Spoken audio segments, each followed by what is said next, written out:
C'est ce dimanche 30 octobre qu'a eu lieu le grand culte prophétique organisé par l'église Station de toutes les Nations et l'église Diamant au Beaulieu dans la commune d'Akanda sous le thème « Autrefois, on allait voir le voyant ». Le déroulé de ce culte a permis au prophète Maïkom d'annoncer son nouveau cheval de bataille portant sur l'aide sociale aux malvoyants, aux veuves et aux orphelins. Puis vint l'étape de la prophétie par le prophète Félix Ewiche. De notre programme, la thématique, c'est « Allons voir le voyant ». C'est le thème de notre programme. La Bible dit dans le livre de 1 Samuel chapitre 9 verset 9. La Bible dit autrefois, on appelait les prophètes les voyants. Mais l'histoire n'est pas d'abord allons voir le voyant. Avant de consulter le voyant qui est le prophète, le Nabite, un jeune homme au nom de Saoul, descendant de Béchamite, va perdre les années de son père. Assurément, ce jeune homme est en train de travailler. Il va perdre les années de son père. En perdant les années de son père, il va aller rechercher les années de son père. Ne sachant pas que sur le chemin, ce jeune homme va trouver deux types de bénédictions. Il va retrouver les années de son père perdu, mais en même temps, il va recevoir ce qu'on appelle la royauté. Je suis venu parler à une femme ce soir. Je suis venu parler à un jeune ce soir. Les hommes de Dieu et les femmes de Dieu, ce sont les prédicateurs du social. L'évangile, la bonne nouvelle, mais l'évangile, quelle est la bonne nouvelle dans le social?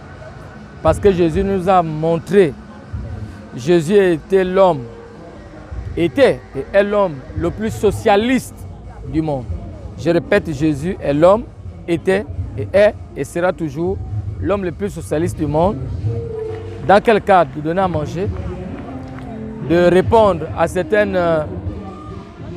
douleurs de cette personne.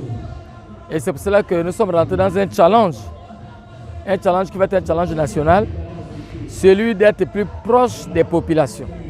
C'était une première rencontre. Désormais, c'est une rencontre qui a lieu tous les dimanches à partir de 13h pour 14h, où les personnes que nous recensons dans les quartiers, dans les maisons, qui sont souffrantes, qui ont des problèmes de santé, des maladies, des problèmes d'espoir, de découragement, affaiblis par tout genre de maux, nous les faisons vivre la présence de Dieu qui est la plus haute consolation. Louange et adoration, des moments qui ont permis au peuple de Dieu venu nombreux écouter l'évangile. Ils n'ont pas caché leurs sentiments sur l'engagement pris par le prophète. Pour moi particulièrement, pour ce projet, je trouve que c'est un bon projet parce qu'il y a beaucoup de gens dans le pays qui souffrent, qui n'ont pas de moyens. Et comme des gens dans notre quartier, il y a des gens qui n'ont pas de maison, qui n'ont pas d'abri, qui n'ont même pas, ils n'ont pas de soutien, ils n'ont pas d'argent pour manger, pour se nourrir les enfants. Bon, déjà, le projet il est très bon. L'initiative est très louable parce que dans nos quartiers, nous retrouvons beaucoup de personnes, bien évidemment en détresse, qui nécessitent un soutien social. Je remercie d'abord Dieu parce que pour qu'on se retrouve, moi, jeune et normal, je n'avais pas intention pour qu'on se retrouve ici aujourd'hui.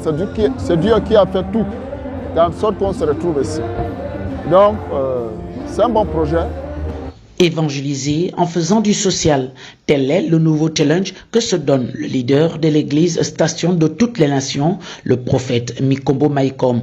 Le travail de détection sur le terrain se fera par ses collaborateurs les plus proches appelés les mobilisateurs qui vont sillonner le Grand Libreville. Notons que ce programme qui a débuté ce dimanche va s'étendre jusqu'en fin décembre 2022.